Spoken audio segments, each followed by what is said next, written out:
It's an interview on June 2nd with Terry Davin.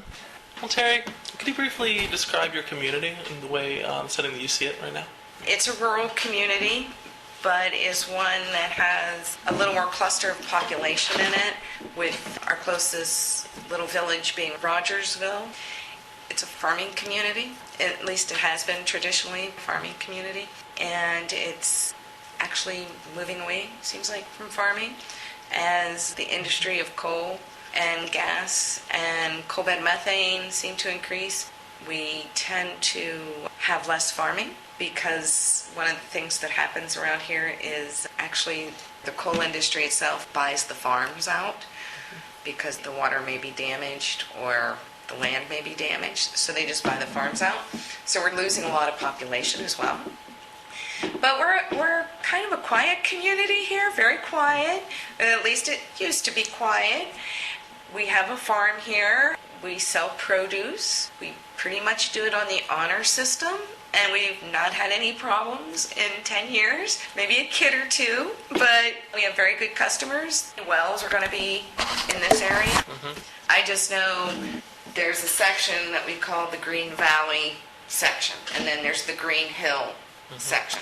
And that's all on this side of the ridge. And you call it Green Valley and Green Hill because the wells are green?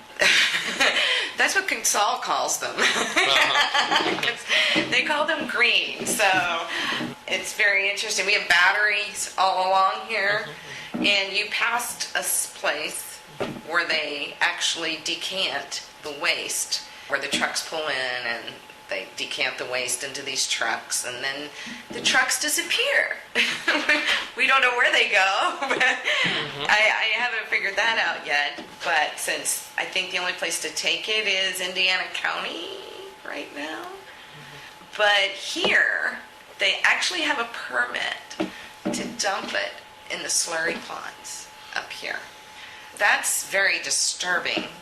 And they're dumping it in Blacksville 2 slurry pond as well, in the Dunkard watershed.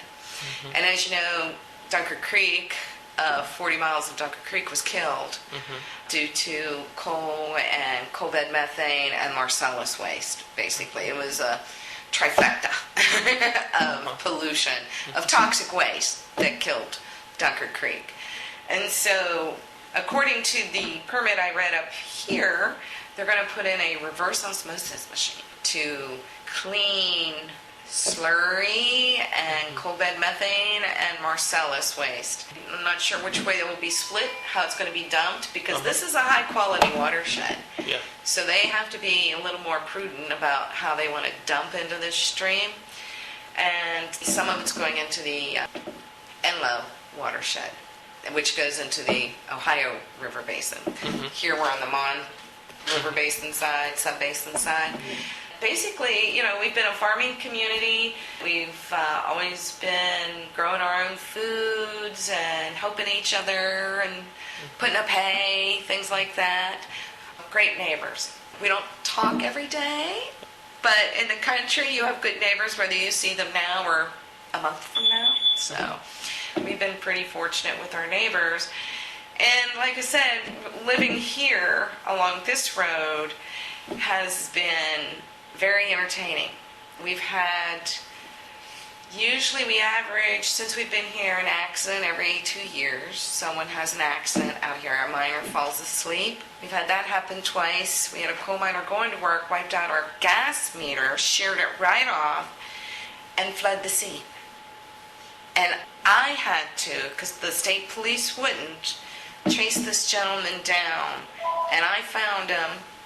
I got his insurance card, I found his car, I took pictures of it, I did all that stuff, and I called the state police. I said, now here's the stuff I have. We get very little representation out here on our state police. We have a community crime watch, and they basically said it could be an hour to an hour and a half response time before they get to us out here.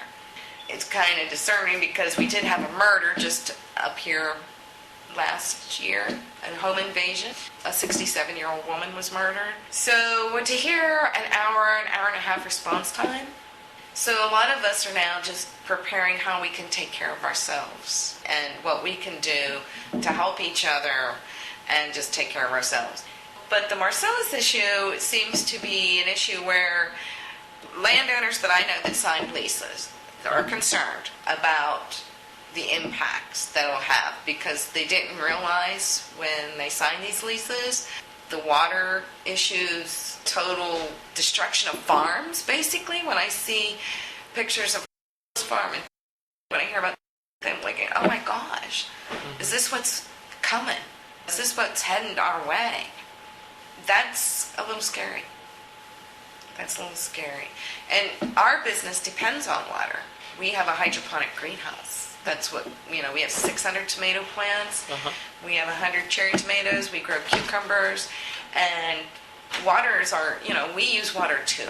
And the way the rules are set up is that the coal industry, and I'm sure the gas industry now too, as well as let me just say, the coal industry and the gas industry can dictate to you how much water you can have. Because what they do is they say, well, we will give you enough water for your foreseeable use. And if that foreseeable use isn't defined right off the get-go, before mining, say, or before maybe drilling, then they decide how much you get to have. They actually can limit your farm production. If my springs aren't developed properly, like say with a pipe in the hill or a cement trough, they don't have to count that as a water source. That can be destroyed. Just like the gas right now, unless you are actually drawing water from a spring, that spring doesn't count in the pollution end of it. They don't have to replace that water. And I find that just totally atrocious that water would be treated so cavalier. It's a very cavalier attitude that our water, which is what we need to survive, is treated with such disrespect. It's very concerning. Many of us in Greene County are concerned. I've listened to a lot of stories on coal mining from people that have been mined under, and I'm just now beginning to hear the stories on Marcellus. I've heard the stories on coal bed methane, so it's like this progression, 1, 2, 3. So now we're going into Marcellus, and Greene County itself, as a political entity, doesn't seem to express those concerns to their peers and to other legislators and the governor, because it's about jobs. Has there been any types of divisions in the community? Any sort of resentment for people who may have wells? Or has it been a dividing factor? I've read it. I haven't seen people myself be divided over it. Personally, I know most of us are like, hey, that's great. They were able to sign a lease, and no one faults them for what they perceived was to be a good thing. And there's nothing they can do about it now. I mean, except get on board. Yeah. Get on board. I surely don't resent anyone, and I know a lot of people that don't resent those that have signed leases. But what we do have problems with is that, okay, you signed your lease, you've got your check maybe, whatever, I'm not sure. I know you. You don't want your farm destroyed, and I know you don't want your water destroyed. So be vocal. Speak up. Protect not only your farm, but protect the downstream farms. Protect your neighbor. There's nothing wrong with protecting your neighbor. It's this individualism. No man's an island, okay? If I'm polluting water and you're polluting water and it's just this domino effect, then there goes the river. And you've got hundreds of thousands of people drawing water from that river. I mean, I have public water myself.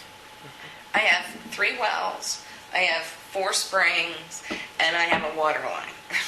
That water line travels 18 miles from the tank to here. So it goes all the way to Wind Ridge. There's another tank in Wind Ridge. So there's a tank in Rough Creek, that one of the exits, the exit before you got off Waynesburg. is Rough Creek. And when you get off the exit, if you look up, there's a big water tank up there. That feeds this area. I mean, that's quite a travel for this water.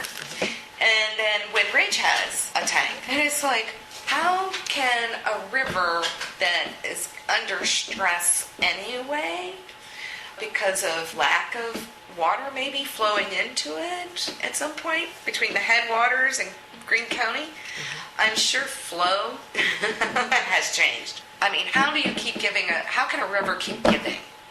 And how can our water keep giving? I mean, a lot of us have wells too. Like I said, I have 3 wells. 2 of them supply the greenhouse. And he does use a little city water in the water well. A lot of people I know still off the main drag here are on private wells or on their own water wells. The groundwater gets contaminated. Oh my gosh, we're done. You're done.